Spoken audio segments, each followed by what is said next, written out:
Welcome to City on a Hill Gaming, a tabletop RPG podcast.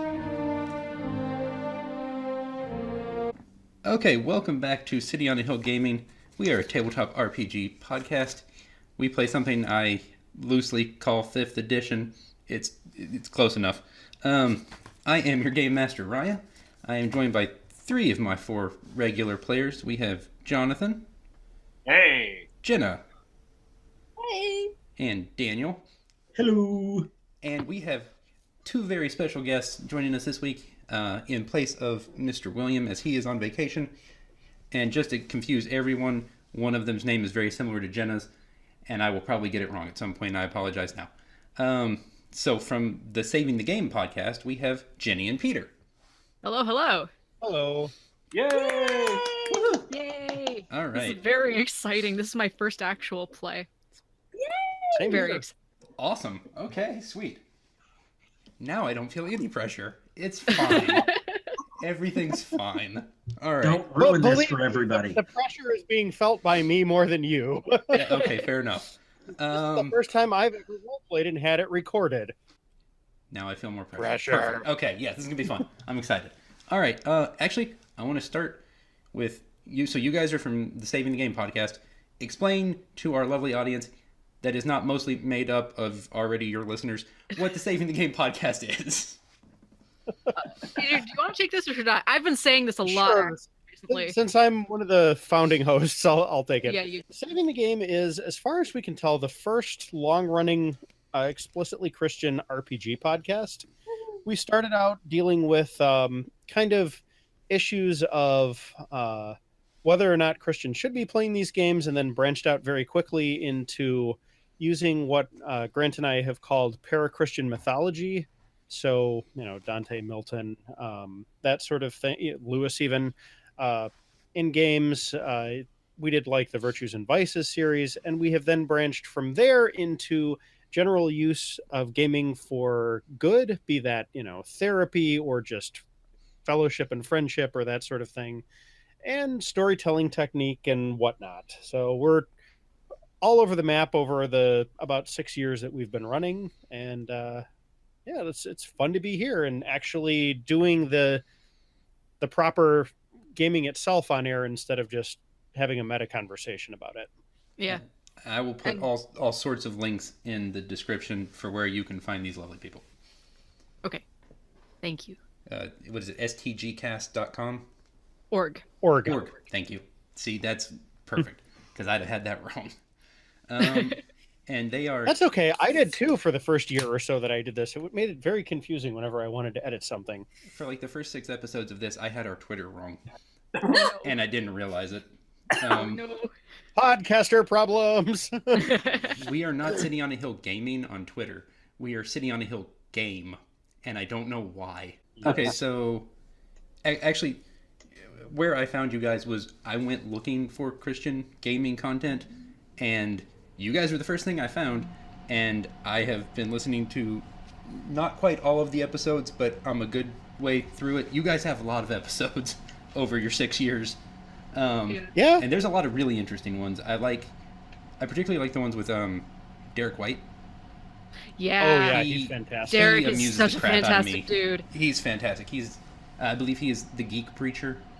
Yes, he is. And he is great, and also semi local to us, because a bunch of us are in Tennessee. Oh, yeah. And By the way, let those me are plug great. something else. If you like Derek and you like us, Derek and I are actually going to be recording an episode of Mike Perna's Bard and Bible podcast tomorrow. So that'll be going up at some point in the near future. which I also super recommend. It's really good and is I guess, nerd devotional, sort of. Yeah. Yeah. And sometimes he just completely drops the nerd and goes full devotional. And those are also Yeah. absolutely great. Yeah. So I will also put Bard and Bible in the show notes. Fantastic show from Mike Perna from Game Store Profits is, I believe, his other podcast. Yep.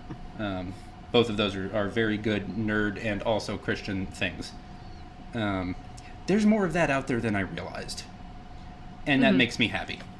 Generally speaking, once you find one, you very quickly find all the others. There's a harsh trickle-down effect with that. Like, it just kind of... Yeah. I'm like, oh, okay, sweet, there's a lot of this. Fantastic. Yeah, it helps that we all find each other quickly. Yeah, it helps that we all find each other quickly, know each other, and like each other. Yeah. So it's like all of this crossover and like guest hosting, and yeah, it's good stuff. You guys also have a great... And now you guys are part of it. You guys have a great Discord, too. Yeah, our Discord I is love those guys. pretty darn good. They have been super helpful.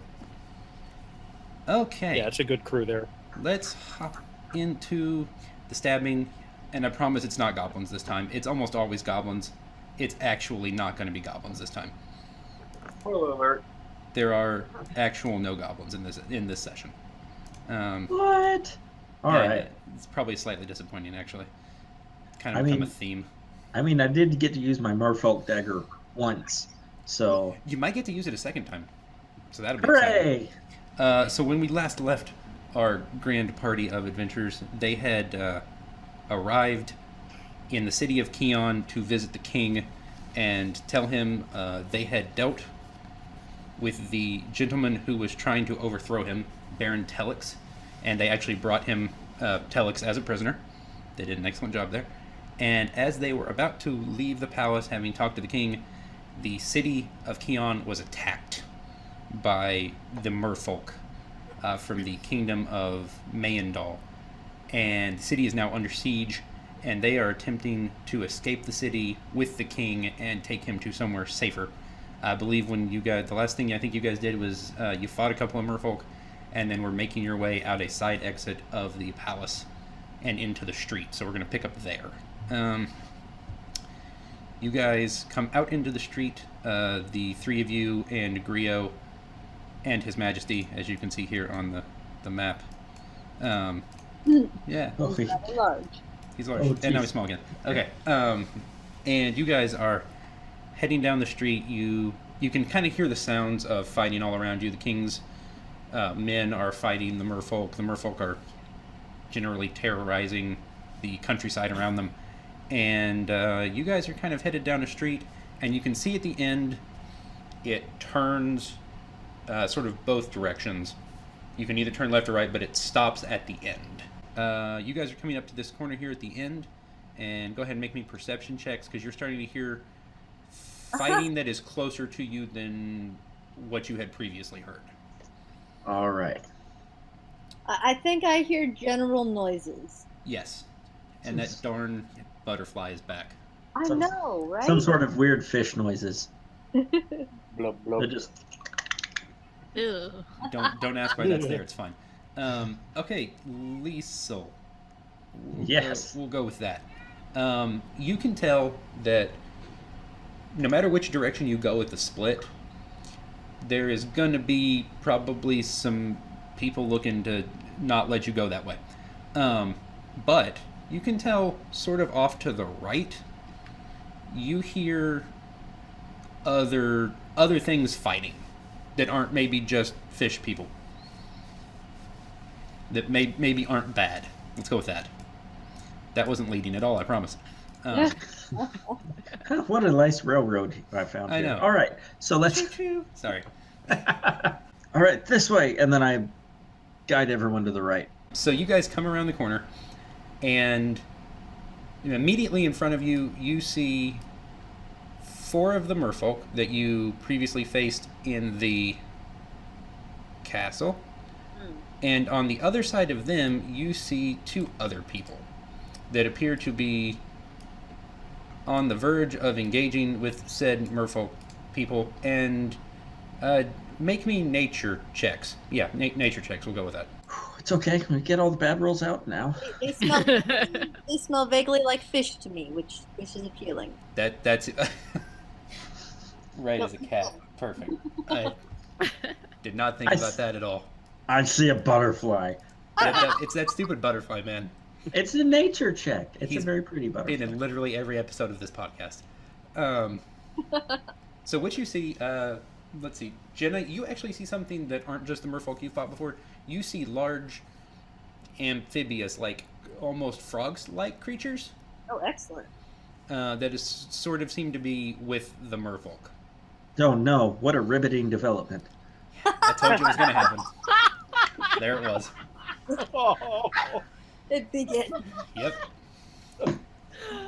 If this was a YouTube video, there would be a little counter in the bottom corner for Daniel puns. That's okay. I'll just make a tad more. No. Oh, Let's not jump to conclusions here. Oh, jeez. That one was subtle though. I like that, Peter. That was subtle. Good night. Okay. Speaking of my character. Yeah, I've been derailed. Okay. All right. So, Peter and Jenny, in front of you are a bunch of green mer people, and their 2 frog companions, and they seem real aggressive towards anything that's not them. You know, you guys have just kind of gotten into the town, and as you've been moving towards the palace, which was your intended destination, you have kind of run into this small band of them who have been attacking the town folk. And on the other side, you actually see 4 people, and you, Peter, you recognize one of them as the king. Okay. Whom you have met in the past. I will lock eyes with whoever seems to be in charge of this little group that's confronting us, draw myself up to my full almost 8 feet of height, and just kind of like sling this massive log of a weapon that I have off of my shoulder and let it kind of hit the dirt with a thud. I would be somewhere else right now if I were you. One of the merfolk just leaves. he's not interested anymore. So what you're saying is he's feeling ambivalent.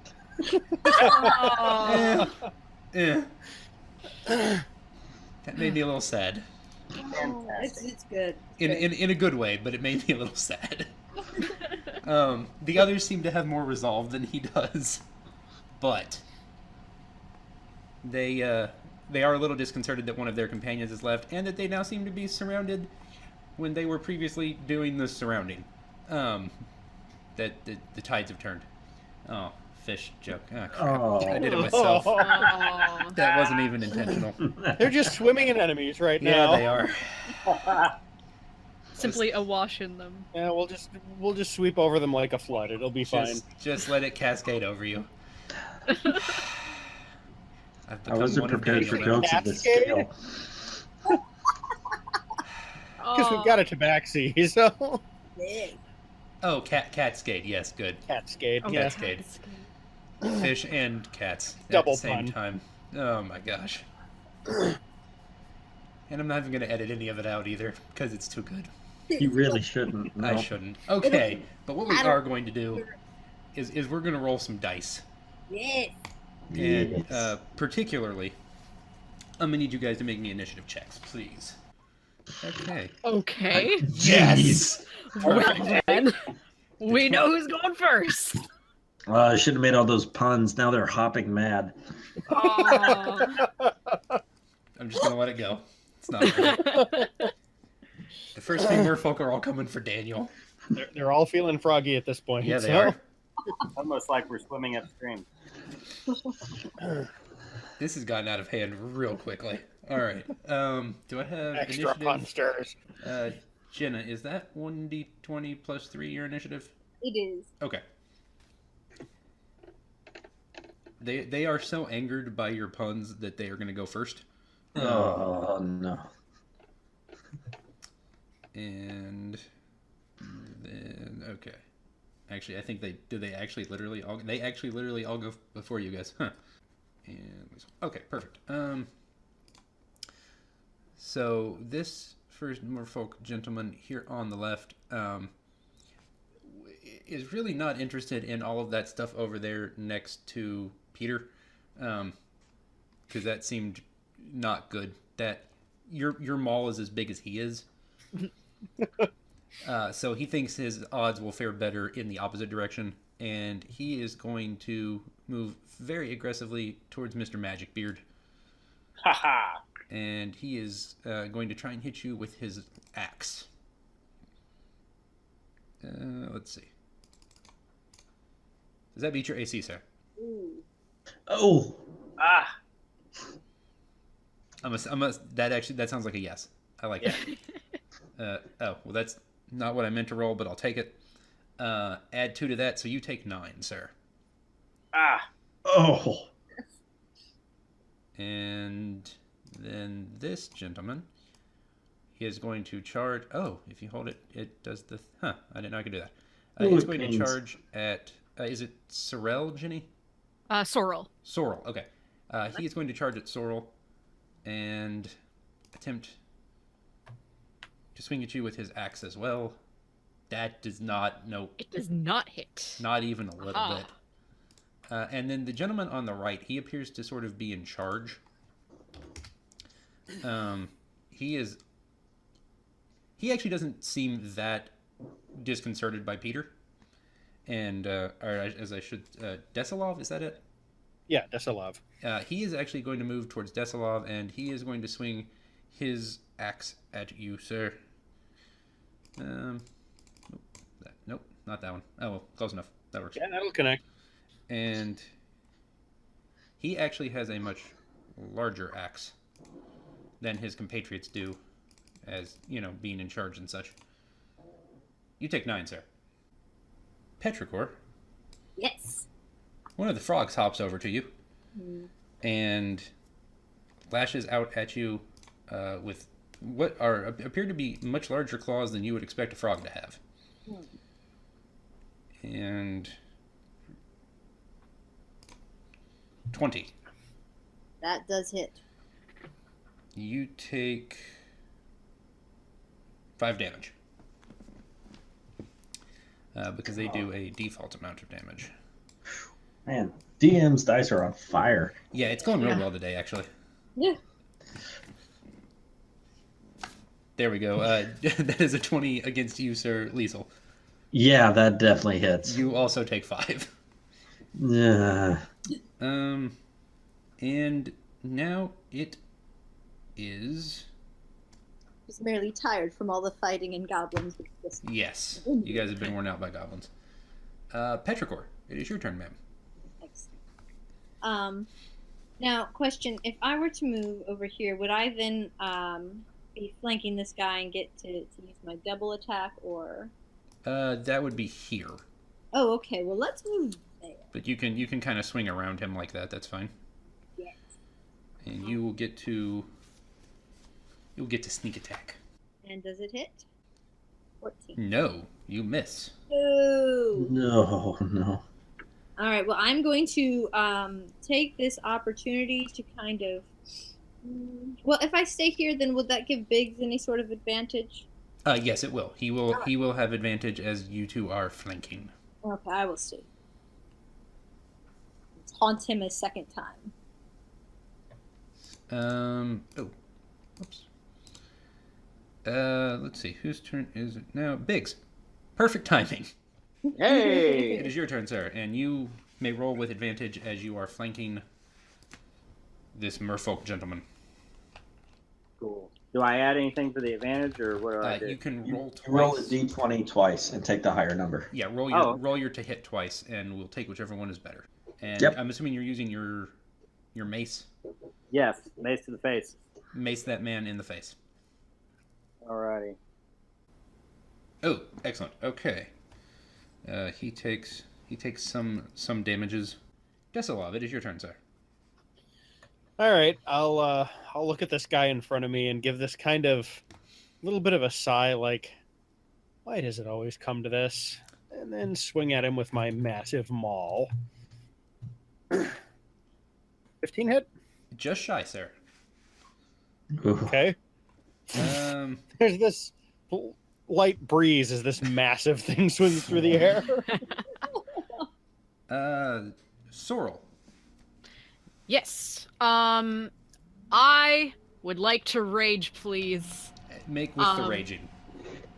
So what happens when I rage is I actually need to re-look this up. I've got it right here.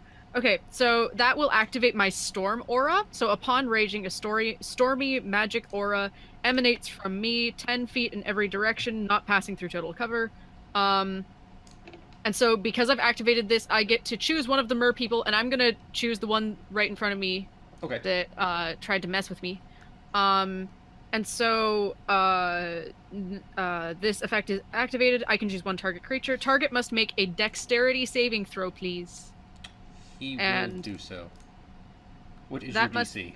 The DC is 12. So you done it, but you still take on success you take 1d3 lightning damage. Okay. If you will roll 1d6, and I will take half. Okay. 1d6. Oh, I have to do the /R thing. There. Perfect. Okay. We will roll up. He will take 2 damage. Okay. And excellent. And you can also click on the left. There's also that little dice button over there, and it'll actually pop up a rolling screen. I see the little dice button. Yes. Okay. Or you can do the /R thing. Either one is fine. Okay. And so that was a bonus action to rage. Yes. And the storm aura just kind of happens. So I'm going to swing with my longsword and you get bonus damage for that, yes. Because of the rage. Sorry, what was that? You get bonus to damage because of the rage? Yep. Okay, excellent. And yeah. So let's see how that works. It gave me advantage. I don't want to do that. I tried to hit him. That's great.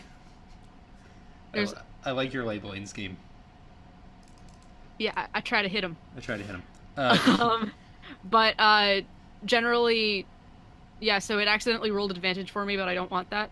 That's fine. Neither of them hit. But it didn't hit anyway. But yeah, I'll try to figure out how to do not advantage in the meantime. Oh, built into the thing, sure. Yeah, it's built right into it. I don't Lisa. want that. Yeah, let's just assume while they showed up, I made this great gesture that none of you can see. That I kind of pushed him to get him back behind us. Thinking. I think since we're in dire straits and the king is right behind me, that I'm gonna do a thing. Okay. What I'm gonna do is I'm gonna put a flaming sphere right there. So that's a 2nd level spell. Okay. And lets any creature that ends its turn within 5 feet of the sphere must make a dex throw, and a creature takes 2d6 fire damage on a failed save, or half as much on a successful one. Would you like to move the sphere, or would you like to leave it there? Let me see what it says about ramming things with the sphere. Yeah, I'm just gonna have it ram the frog right in front of me. Just bring it straight down into him. So that's... I think that's just the 2d6. Yeah, I think it forces him to make a dexterity save. Yeah, forces him to make a dex save. Alright. So my DC is 13. Stop rolling so well. He still takes half. Alright, So half of 9, he will take 5. And that was the frog? Yeah, the frog right in front of me. Okay. And then anything that ends its turn within 5 feet of that sphere is going to take damage. So you guys also need to move. I think just Petrichor. Oh, yeah, actually, you're right. Biggs is outside of that, and so are you. Okay, it is back to them. The merfolk gentleman that is next to Mr. Magic Beard. I'm going to lean into the puns. He would like to ask you a question. I've definitely not made that one in almost every episode we've had so far. He's such a hack. That's not a thing I've done at all. Fear the beard. And he misses completely. Yeah. Like I said, he's such a hack. Oh, jeez. Aw. He was just trying to bury the hatchet. Just cut right to the heart of the matter there, huh? He also misses, the other one also misses Sorrel. And Okay. let's see if this gentleman All right. also misses Death. Don't forget, Don't forget they got to make dex saves with the Ooh. flaming sphere. One of them has moved, yes. He will make his dexterity save. 2d6 fire damage. Make that dex save. And he takes half of that number. Alright, perfect. And then the frog friends will attempt to do their thing. One of them is going to... Liesel, did you move? Or I did not. You just stayed there? Okay. Stayed there and was directing a fiery ball of death. He misses you. Yeah. And he I miss him too. makes his dex save. Boo. And takes... 2. Still takes a little bit.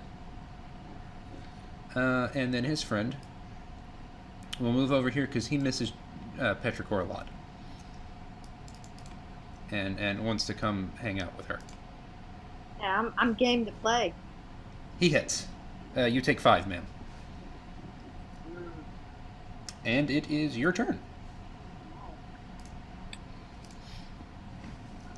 Well, I think I'm going to try this flanking business here again. I'm going to move to this guy. As long as... Yeah, you'll end your turn if you do that. You'll end your turn next to the flaming sphere and take damage from it. Oh. Does it not leave me with enough moves to move out of its way? Because you would have to Trying to hit this guy? You could probably just go here. I was just trying to flank and get a little extra stabby in. Trying to get your sneak attack. If you want to, you could move, like, here. And sneak attack the frog. Alright. Let's do that. That. All about that. So, ooh, yes, 16. You do hit. Yes. Right. Stab that frog. And I believe your sneak attack is 2d6 on top of your regular damage? Is indeed. Have 2d6. And I'm not sure if it's plus anything. So I think you have 1d6 for your sword, plus I believe 3, plus 2 more d6 for your sneak attack. Okay. So you can, just roll 3d6 plus 3 and it'll add it all up together. I'm smelling frog legs for dinner tonight. You are. Like the roll. He croaks. Jeez. I thought it, I facepalmed, and I said it anyway. Great. I had to embrace it. No more frog. Oh, it's not easy being green. Biggs, it's your turn. Hey ho, Kermit the Corpse here. Oh, jeez.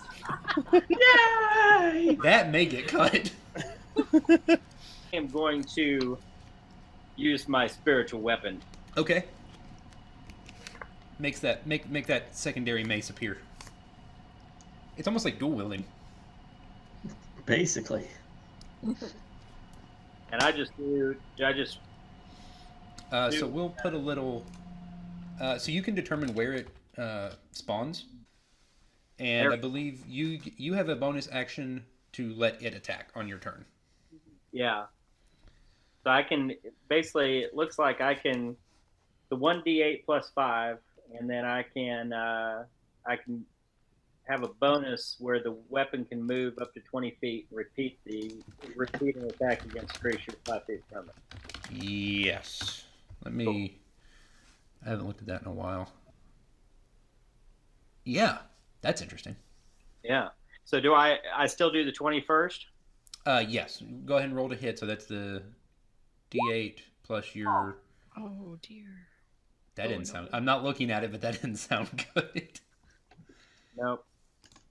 Oh dear. No, that is actually. It's supposed to be 1d20 plus your. Oh yeah, you should totally re-roll that. Your modifier. No. Good try though, Jenna. I appreciate the attempt. Yeah. So in general, when you roll to hit, you are a d20 plus 4. Plus 4, yeah. Yes. But that still misses. But it's still there, and it'll keep hanging out through the rest of the fight to help you mace things in the face. Well, that's good. Yes. I'm glad I made a weapon float for my turn. And apparently it can't take damage, so you don't have to worry about the fire sphere thing. Yeah. No, it's ethereal, I guess, sort of ethereal.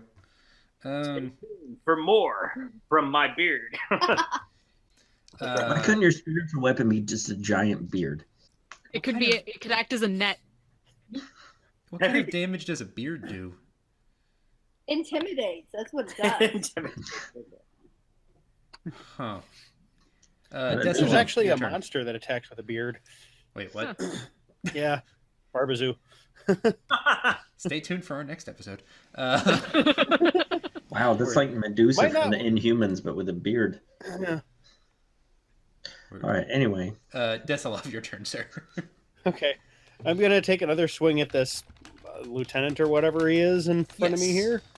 Man, I just keep rolling. Whoa. Not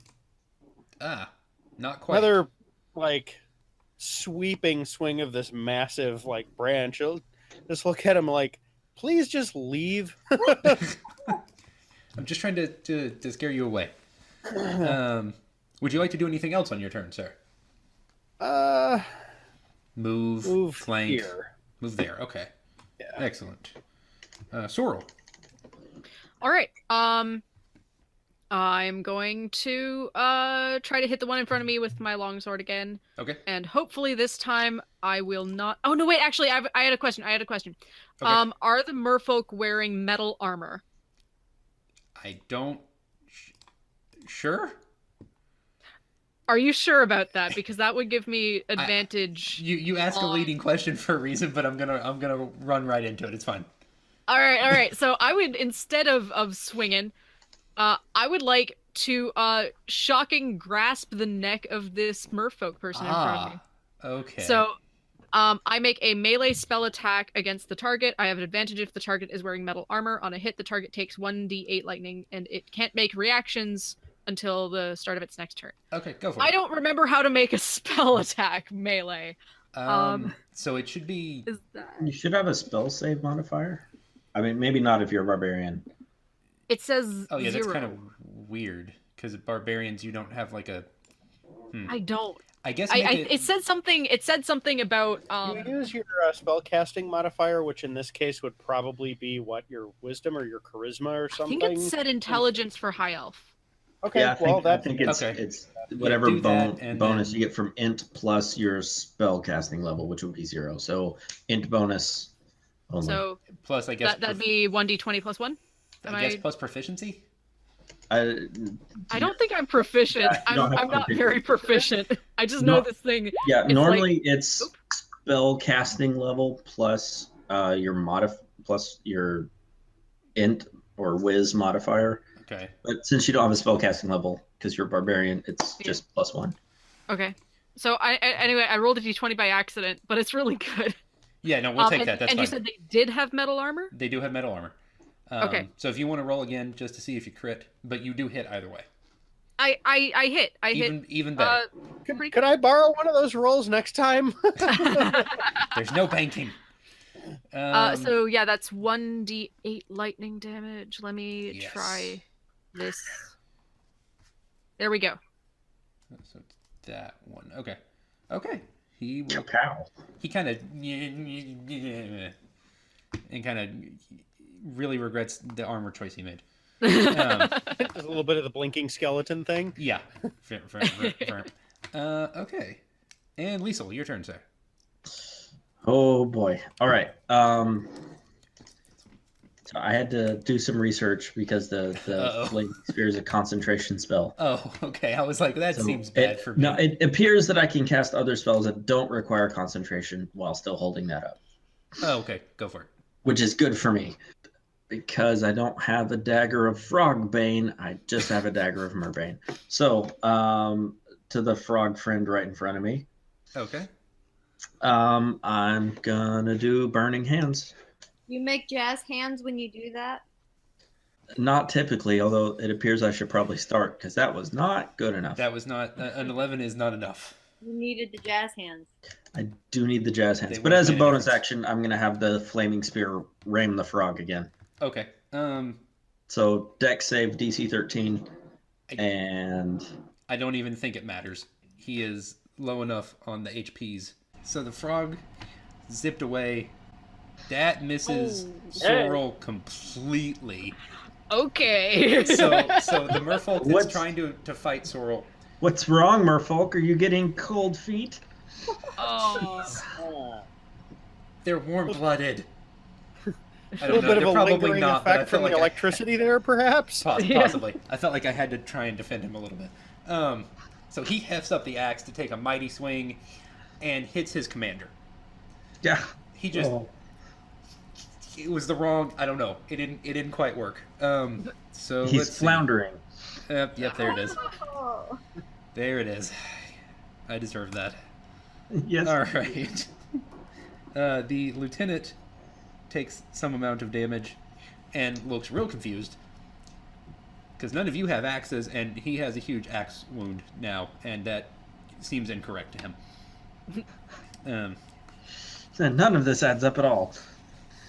He looks at his subordinate very sternly, and slightly disappointed.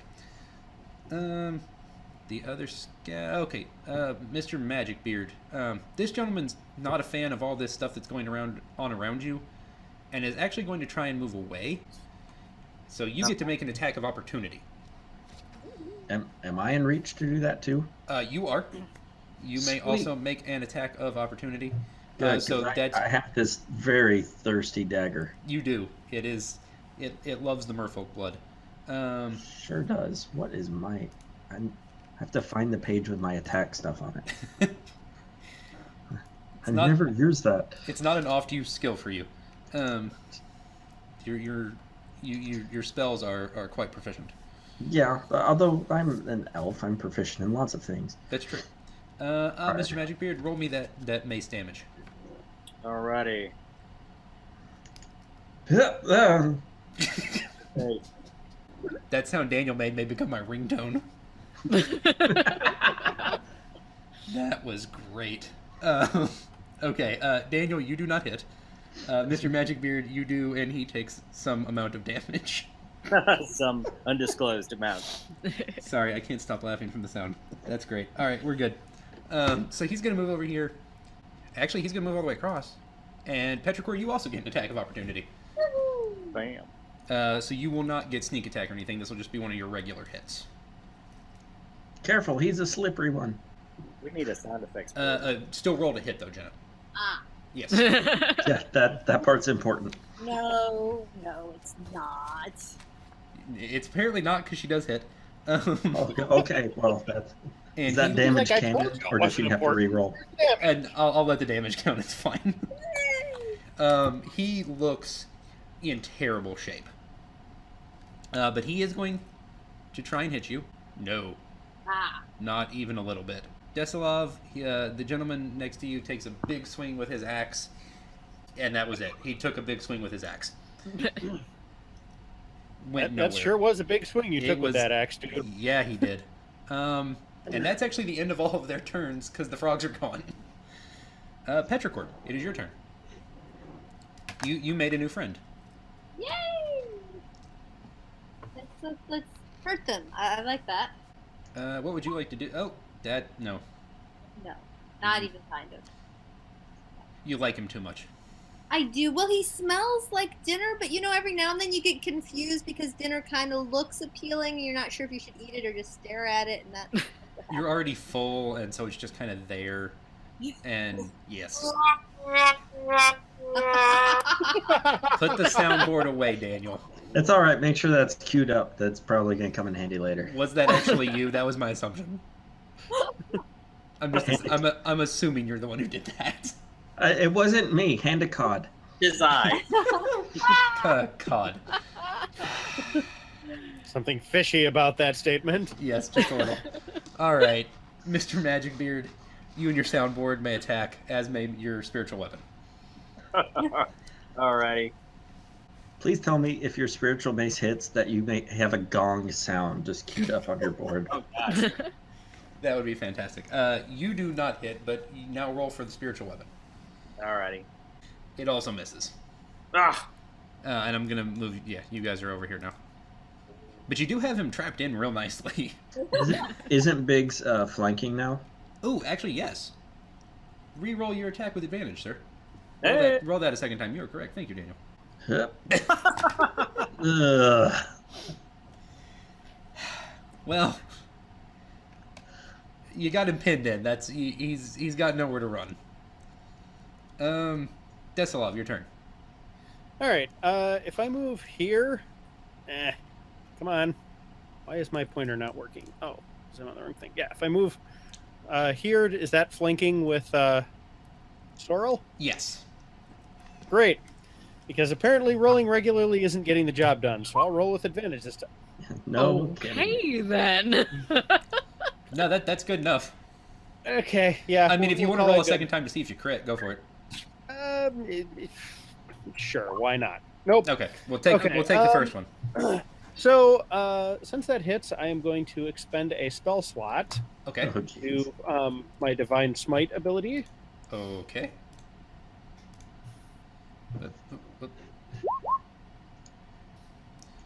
Actually, I am also going to use the Great Weapon fighting style I have to re-roll that one. Okay. And still one. So he takes 22 points of a mix of bludgeoning and radiant damage. Ooh, radiant damage. For reference, what does Divine Smite do? I'm not familiar with that. It's 2d8 by expending one of my spell slots, basically. Oh, instead of I will- 2d6. I will. Yes, I will Okay. read you the exact wording here because it's good for me to do that. Anyways, Yeah, this is the that first time I've played a paladin. Yeah. Is that Um, alignment dependent, or is it's not like Smite Evil Nope, From it's just a thing. 3.5? Yeah, it's just smite whatever you happen to connect with. All right. Here's the exact wording. Starting at second level, when you hit a creature with a melee weapon attack, you can expend one spell slot to deal radiant damage to the target, in addition to the weapon's damage. The extra damage is 2d8 for a first level spell slot, plus 1d8 for each spell level higher than first to a maximum of 5d8. The damage Dang. increases by 1d8 if the target is undead or a fiend. All right. Well, That seems it is okay. smitten. Yes. Yeah, he is. There you go. And he's I gone. actually connected. Meaningfully, he is completely out of there now. Desilov gives this kind of sad, resigned look like, I really don't like this. But hey, that was actually really cool. I have not seen Divine Smite before. That seems real solid. Yeah. I can only do it a few times, but it connects hard. Yeah, it does. Sorrel. Yes. So there's only one guy left, Yes. and in front of me, and I'm going to try to longsword him. Okay. And does he also need to make his dex save against the zappy thing? The zappy thing only happens like I get the impression it's more like a wave that happens. So it's like just as soon as I activate it, I don't think it's a continuous. Oh, it's not a continuous thing. Okay, gotcha. Oh, That would be you guys are super about awesome. to Yeah, that's meet super Blarey the busted. Podcast Train. Here he comes. Oh, doot. Oh, okay.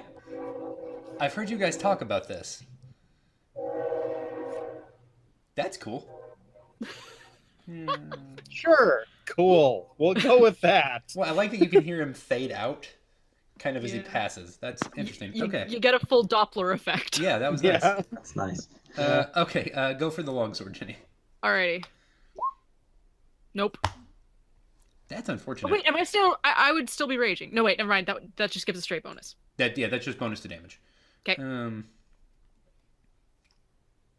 Yes. Okay, so you miss. Liesel. Yay. All right. I'm going to be the multitasker here. Okay. All right. So, first thing I'm going to do is I'm going to firebolt the merfolk that's between Petrichor and Biggs. Okay. So that's a D20 plus 5. Bam. Nice. Connected, sir. Yes, and then D10 burning. Ba-boom.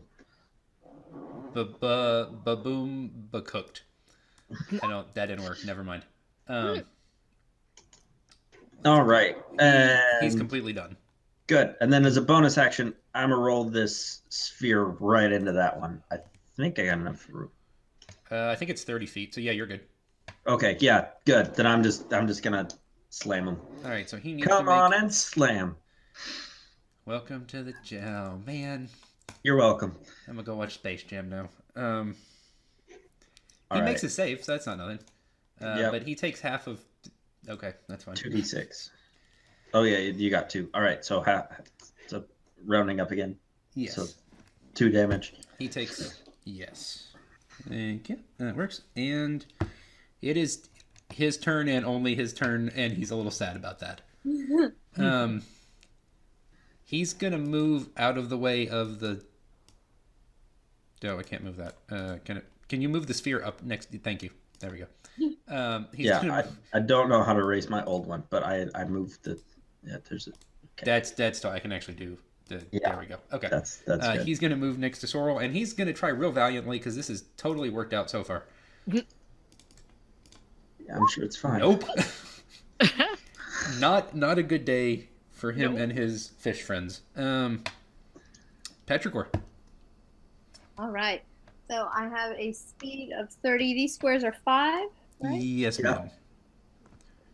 ma'am. 5. And what is my range on my short bow? More than enough to hit him from where you're standing. Excellent. I'm going to do that. Ooh. Nice. Whoop whoop. Yes. Roll that damage. 6. Your range is between 80 and 320 feet. Excellent. So But yeah, there are penalties if you shoot from far away. But no penalties by any means for 80 feet. Let's see. Where is his... Okay. Very good. Biggs. Yes. It is time for you and that magic weapon. Alrighty. And you can also move him next to... I think you actually probably can't get close enough. Actually, yeah, you can. You're good. Let's go right... oh, that's close enough to that. Okay. But you can get the magic weapon next to him. That's perfect. So roll for that magic weapon. That's flanking somehow. Go with it. It's fine. Okay. There you go.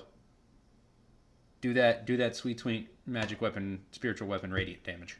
Spiritual mace to the face. Okay, now for that one, that's a D8 plus 5, right? Yes. Well, either way, that is enough. So you have defeated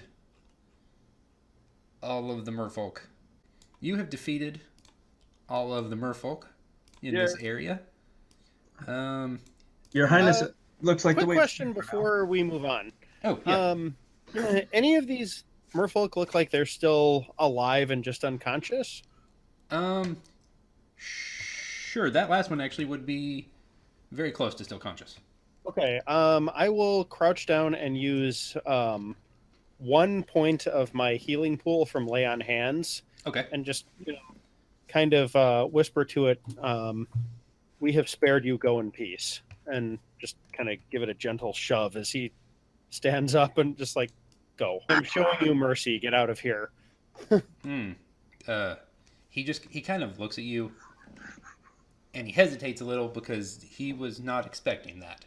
He actually very deeply bows and kind of makes his way, there we go, on out in between a couple of the buildings. As he's Ready? walking out, I'm gonna point at him menacingly with my dagger of Murbane, and assume he knows what that is. It actually glows a little when you point it at him, and Oh, it's like Stingray. Stingray? Sting. Ding. Because it's the Hobbit blows when there's yeah. goblins. The dagger, right? Yeah. Sorry, it's a long. It was the name. Stingray? I literally just listened to that part of that book. The name didn't connect. They haven't named it yet. Oh. That's what, at the point I'm at, it hasn't been named. Oh. Well, spoilers. Sorry. That's fine. I mean, the book's like 80 years old. Yeah, that's fair. Great audiobook though. You guys have no merfolk, but some new things. Each group has some new things they're not familiar with. The king actually looks up. The Desalov, is it? Yes. We have met before, I believe, some time ago. We have, Your Majesty, and I'll bow.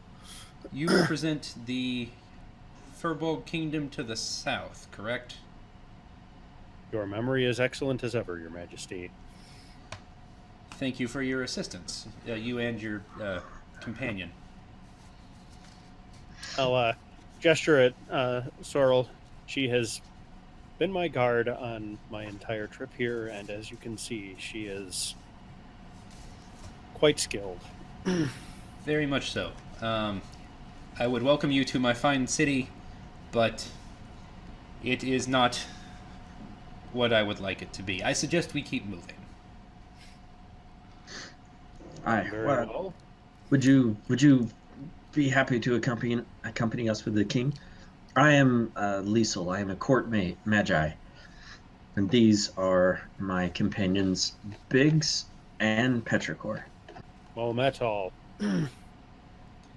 I nod, slightly bowing, and then proceed to ignore everybody else and go sniff at Desilov, just trying to pretend like that's not what I'm doing, but that's totally doing. He has a very pleasant naturey smell. He smells a little bit like cedar shavings or something. Pine fresh. Yeah. Yeah, there you go. Also, he's really big. A little He's maybe 2 inches shy of 8 feet tall. He is so big. Jenna, make me your usual post-combat check. I know it's been a minute. But let's see if you remember what it's time for. Oh, I definitely. All right. While she's doing that thing. Yeah, I was going to make a perception scan to look around the city, see if there's any good routes out that aren't completely overwhelmed with fighting. I'll make a perception check as well. Very good. Yes, anyone is free to make. Biggs has you covered. With that very excellent 19, Mr. Magic Beard, you see a path out that leads to one of the less commonly used gates out of the city. If I might suggest, perhaps maybe not one by the docks. Yes. And it will actually head you in the direction of Orial, which I believe is the city you guys were originally considering taking him to. Yes. Okay. That was the plan. So if you guys want to head that direction, you do still hear fighting in the distance from a variety of directions. And you can see, Biggs in particular, you can kind of see out in the distance towards the harbor. And you can see that there are a variety of ships of a make you have never seen before. And there are more coming. This is by no means a small Raid. contingent. This is bordering on a full invasion. Thanks for joining us. For more episodes, check out cityonthehillgaming.com, iTunes, or other awesome podcast outlets. To contact us, email us at cityonthehillgaming@gmail.com or find us on Twitter at cityonthehillgame. Thanks, and have a blessed day. He's gone. Oh, whoops. Whoa! So for the listener, because you missed what was real creepy, I tried to move the frog token off the board and instead stretched it about 6 spaces. That is just terrifying. If you could only just see a squiggly leg and it just... Bam! It reminded me. Oh my Final God. Fantasy boss! It was like one of those transition effects from the 80s in a TV show. It's like that and the star wipe. Yep. Enemies in this world don't die. They get zipped into an alternate dimension. And you were able to blink and see him teleport. He just he stretches and then elastics back together and disappears. Wait, did we just send him to the Shadow Realm like in Yu-Gi-Oh? You don't know, but we'll see. I maybe We not. forced him to Tesser, like in A Wrinkle in Time. He's gone to Fantastic. the great stagnant pond in the sky. I may or may not be writing down campaign ideas now, so thank you for that. No. No. And as you're traveling the multiverse, welcome to Bogland. That sounds Ribbit. terrible. It sounds damp. Now, welcome Very- to Dagobah. And stagnant. Yes. You guys may end up on Dagobah at some point. That seems fun. I like Dagobah. Sounds horribly here it does. Yes, yes. Spooky. What hole? My home this is. Okay, was it, Peter, What was life it Saving the choices I Game made. where someone compared D&D being evil to what Yoda says about the tree?